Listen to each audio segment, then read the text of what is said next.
In the next episode of Star, for us to cover the night shift, Marco, along with a handful of other squires, including at least one monster squire, I don't think there is more than one, but at least one monster squire, which is cool, is finally knighted by Queen Eclipsa. It's shortly after this, though, that he learns that knights in Muni have to pick a single lifelong post that they spend the rest of their life knighting at.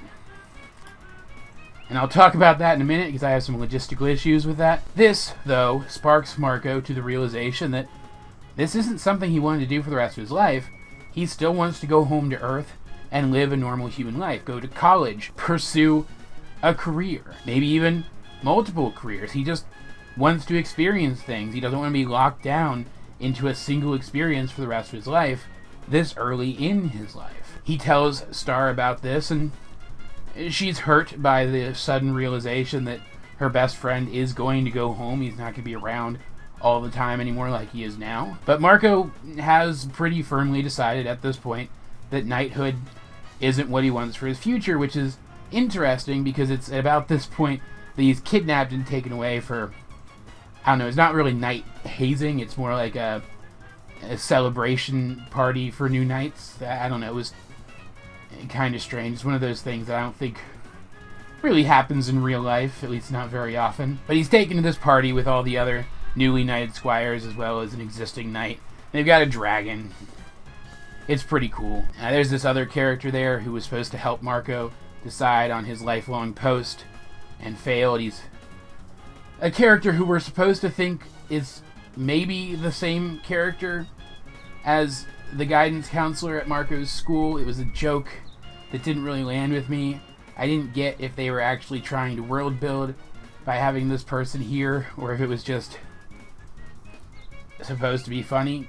I didn't find it funny, but he's there too. He's also a knight, I guess. And when Marco reveals that he's decided not to go through with being a knight, they decide to torture him, but they're laughably ineffectual at it, just as they're laughably ineffectual at fighting, as we'll see in a couple of minutes. Because Marco reveals that becoming a knight was never the end goal for him. It was never that pinnacle in his mind like it is for all these other people. In fact, he even reveals that during his time in the Abs dimension, he was knighted several times and just continued adventuring around afterwards. Overall, he's just kind of chill about this whole thing, even the fact that these people are threatening him, and we learn why when one of the pre-existing knights at the party tries to burn a cape that Star made for him to commemorate all their adventures. It was basically his sigil as a knight. He was supposed to wear it proudly.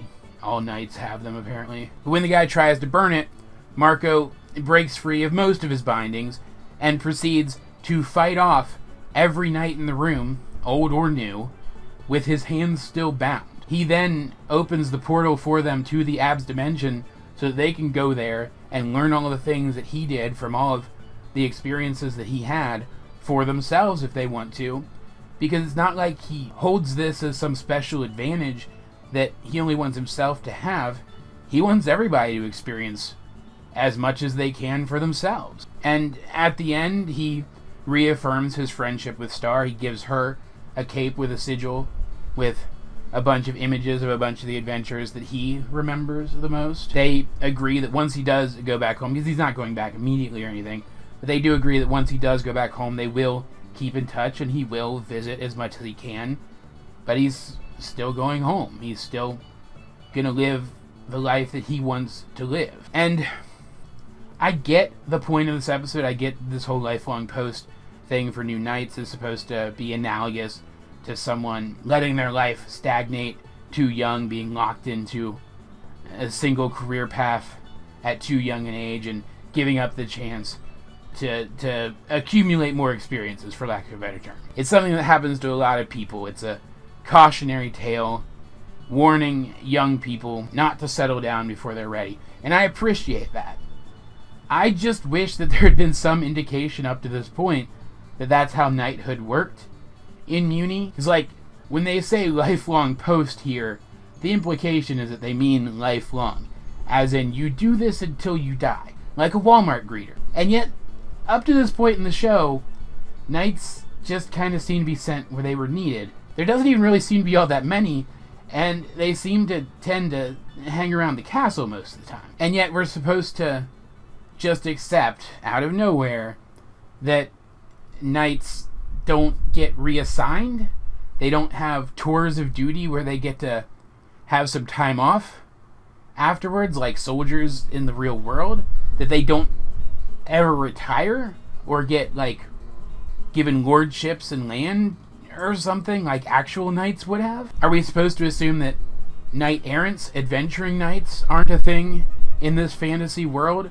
Or that Marco couldn't become a knight-errant and just basically continue to do what he's already been doing up to this point, when he knows both Star and the Queen very well and is friends with them, and could ask for special treatment if he wanted to? Are we supposed to accept that in this universe where Marco is apparently already a knight-errant in another dimension, that there isn't that same option on Uni as well?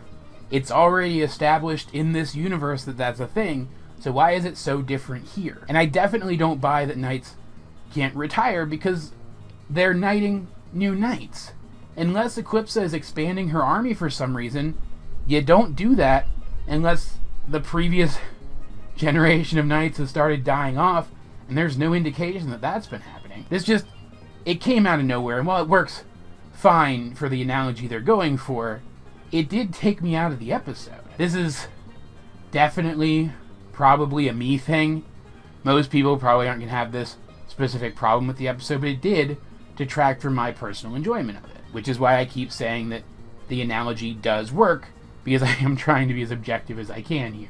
The episode still works for what they were trying to have it work for in general, just not for me personally. What I did like about this episode, though, is that it was filled with further hints that the Severing Stone thing didn't really do anything. Like, Star and Marco aren't having the exact same thoughts at the exact same time about things anymore, seemingly, but it's not as if the connection between them has really changed all that much or gotten any weaker. They still understand each other better than probably any other two people in this show. And their behavior around each other in this, the first episode where they spend any meaningful amount of time together after the Severing Stone incident, didn't seem to have changed at all in any meaningful way, aside from them no longer doing that talking at the same time thing, which we had only seen in that one episode. It's not like they did it all the time.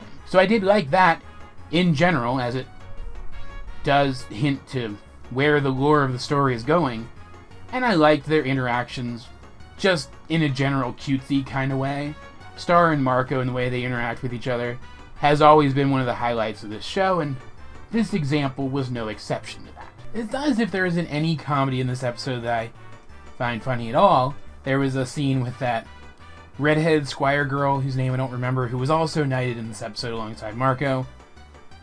Something happens to her as a result of Marco opening up the abs dimension to her that I'm not even going to spoil. I did think it was that amusing. That scene did make me laugh out loud. And I did mention the fight scene between Marco and the other knights. I will praise that quite a bit. But I do think that this episode turned out to be less funny than average.